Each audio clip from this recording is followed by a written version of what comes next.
మంత్రిగా జిల్లాని రిప్రజెంట్ చేసిన ఇప్పటి వరకు గర్వంగా చెప్తున్నా 2019 వరకు ఒకటే ఆరోపి ఉండే నిజామాబాద్ పార్లమెంట్ నియోజకవర్గంలో ఇప్పటిదాకా ఒకటే ఆరోపి ఉండే.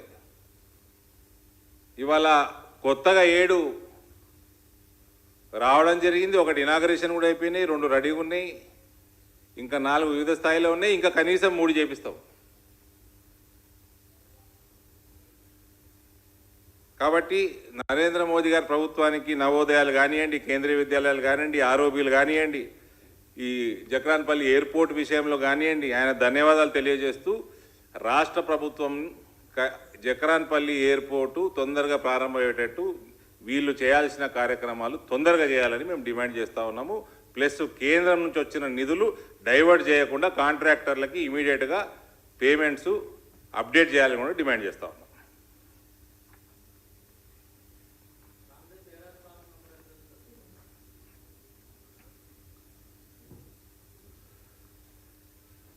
శిశుపాలుడిది ఒక స్టోరీ ఉంటుంది కదా, 100 తప్పులే అయితే శిశుపాలుడు ఏం చేసాడు కృష్ణుడు. కేసీఆర్కి అదే గతి పట్టింది. 9 సంవత్సరాలు ప్రజల్ని మోసం చేస్తే తీసి బయటపడేసారు. సంవత్సరం అయిపోయింది కాంగ్రెస్ ప్రజలను మోసం చేయబట్టి. ఎన్ని వాగ్దానాలు, నీ 6 గ్యారెంటీల పరిస్థితి ఏంది? 2,500 ఏమైంది మహిళలకి? 4,000 పెన్షన్ ఏమైంది మహిళలకి? ఇందిరమ్మ ఇల్లు ఏమైంది? అదేంది ప్లాట్ ఉంటే కూడా పైసలు ఇస్తున్నారు కదా. ఎన్ఆర్ఐల సంగతి ఏంది? రైతులది ఏమైంది? అదేంది రుణమాఫీ అన్నాడు, ఒక 25% మందికి చేసిండండి. నా ప్రాంతం అగ్రికల్చరు రైతులు చాలా అడ్వాన్స్. నేను చెప్తున్నా, కొన్ని గ్రామాలే డేటా తెప్పించిన నేను. బ్రహ్మాండమైన అగ్రికల్చర్ ఈ రాష్ట్రంలోనే ఒక ఎగ్జాంపుల్గా తీసుకునే గ్రామాలు అవి. అటువంటి గ్రామాలను తెప్పిస్తే 25% మందికి రుణమాఫీ జరిగింది. 75% కాలే. ఇంకా 500 బోనస్ అన్నాడు, మళ్ళీ అది సన్నాలకే ఇస్తా అంటాడు. అది మొత్తం అమ్మేసుకున్నాక లాస్ట్లో జీవో తీస్తాడు. అది ఎవరికి అందుతాయి? రైతు బంధు బంద్ అయిపోయినట్టుంది. సంక్రాంతి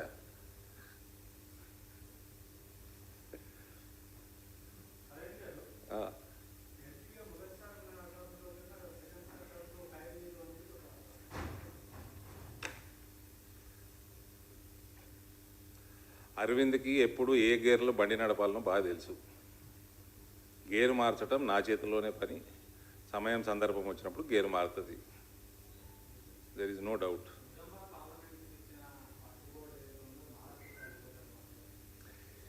సో నిజామాబాద్ మన పసుపు బోర్డు యొక్క హెడ్ క్వార్టర్ని మహారాష్ట్ర తరలించే పనిలో కొందరు సీనియర్ నాయకులు, కేంద్ర మంత్రులు ఉన్నట్టు సమాచారం పేపర్లలో వస్తుంది. ఇదేమాత్రం కరెక్ట్ కాదు. అది అంటూ ఏ ప్రాంతం వాళ్ళకి ఆ ప్రాంతం మీద ప్రేమ ఉంటుందండి. ఎవరైనా ట్రై చేసినా దాంట్లో తప్పిదం ఏం లేదు. జిద్దు మీద పనిచేసి రైతుల కోసం కొట్లాడి ఎంత దూరమైనా పోయి ఎవరితోటైనా కొట్లాడి మేము సాధించుకున్నాం. అది హెడ్ క్వార్టర్ కూడా నాకు పూర్తి నమ్మకం తెలంగాణకే వస్తుంది, ఇందూరుకే వచ్చే అవకాశాలు ఎక్కువ ఉన్నట్టు నాకు పూర్తి నమ్మకం. ఆ ప్రక్రియ ఇప్పుడు ఆల్రెడీ అందులో ఉన్న మెంబర్స్, చైర్మన్లు అవన్నీ కూడా జరుగుతూ ఉన్నాయి. ఎనీ టైం మనకి టోటల్ బోర్డు మెంబర్స్ అవన్నీ కూడా అనౌన్స్ అయ్యే అవకాశం ఉంది, including head quarter, regional offices అన్నీ.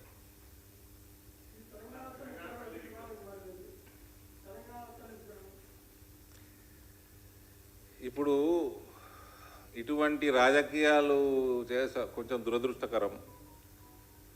తెలంగాణని అభివృద్ధి చేసినోడు కేసీఆర్ కాకపోయే వీళ్ళు చేస్తలేరు, కానీ విగ్రహాల రాజకీయం మాత్రం చేస్తున్నారు. అదేదో సొమ్ములు తీసేసిరని వీళ్ళు, తెలంగాణ తల్లి సొమ్ములని కాంగ్రెస్ వాళ్ళు దోసేసుకున్నారట. తెలంగాణ దోసేసుకున్నాడు కేసీఆర్. ఆ కాళేశ్వరము అది పాడగాని అది 1,00,000 కోట్లు పెట్టిండు, 1 ఎకరా మెరగలే. ఆ బ్రిడ్జులు క్రాక్లు వచ్చినాయి, అదేంది డ్యాములు క్రాక్లు వచ్చినాయి. ఆ మిషన్ భగీరథ నీళ్ళు ఎవరికి వచ్చినాయో అలా అనుకొని నా 50,000 కోట్లు తలగబెట్టిండు. ఇప్పుడు ఇలా ప్రామిసులని చదివిన కాంగ్రెస్ వాళ్ళవి ఈ ఆయనే కూడా చదివితే ఇంకా ప్రజలు ఏం మర్చిపోలే. కేజీ టు పీజీ మర్చిపోలే, ఎన్ఆర్ఐ పాలసీ మర్చిపోలే, డబల్ బెడ్రూమ్ మర్చిపోలే, 3 ఎకరాల పొలం మర్చిపోలే, ఏం దళిత బంధు మర్చిపోలే. ఇవన్నీ కూడా పనికి మాలిన రాజకీయాలు. ప్రజలకు పనికొచ్చే రాజకీయం ఒక్కటి ఈ 2 పార్టీలు చేస్తలేవండి. దొందే, ఇద్దరు దుర్మార్గులే.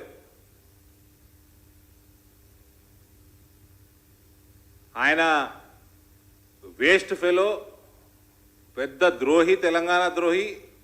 తెలంగాణని దోచేసుకున్న ముఠా కల్వకుట్ల కుటుంబం అని ఆయన నిరూపించుకున్నాడు కాబట్టి ప్రజలు ఎల్లగొట్టేసిండ్రు. ఇక ఈయన రేవంత్ రెడ్డికి చెప్తా ఉన్నా, ఎంత ఆయన వయసు 52 ఉంటుంది, యంగ్స్టర్వి, ముఖ్యమంత్రి అయినావు, జిల్లాలకు పోవయ్యా, జిల్లాలకు పో. విద్య పరిస్థితి ఏంది, వైద్యం పరిస్థితి ఏంది, వ్యవసాయం పరిస్థితి ఏంది, వలసదారుల పరిస్థితి ఏంది? ఒక రివ్యూ చేసినవా? ఒక డిస్ట్రిక్ట్ రివ్యూ చేసినవా? ఒక డిపార్ట్మెంట్ రివ్యూ చేసినవా? ఇప్పటి వరకు లేదు. బేసిక్ అడ్మినిస్ట్రేషన్ మీద గ్రిప్ లేదు. ఇచ్చిన వాగ్దానాలు ఎట్లా తుంగలు దొక్కిరు కాంగ్రెస్ వాళ్ళు. వేర్ ఇస్ బేసిక్ అడ్మినిస్ట్రేషన్ లేదు. బ్యూరోక్రాట్స్ దగ్గరకు పోతే జేబులు ఖాళీ అంటున్నారు.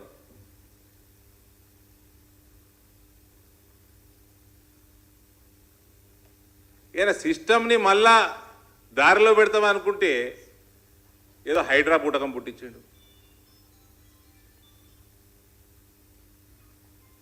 ఏమైనా ఎలక్షన్లు వచ్చినాయా? భరతారు కాంగ్రెస్ పార్టీది ప్రజలు, మహిళలు అందరూ. ఈ 4,000 పెన్షన్ ఎటుపోయింది, 2,500 ఎటుపోయింది, తులం బంగారం ఎటుపోయింది?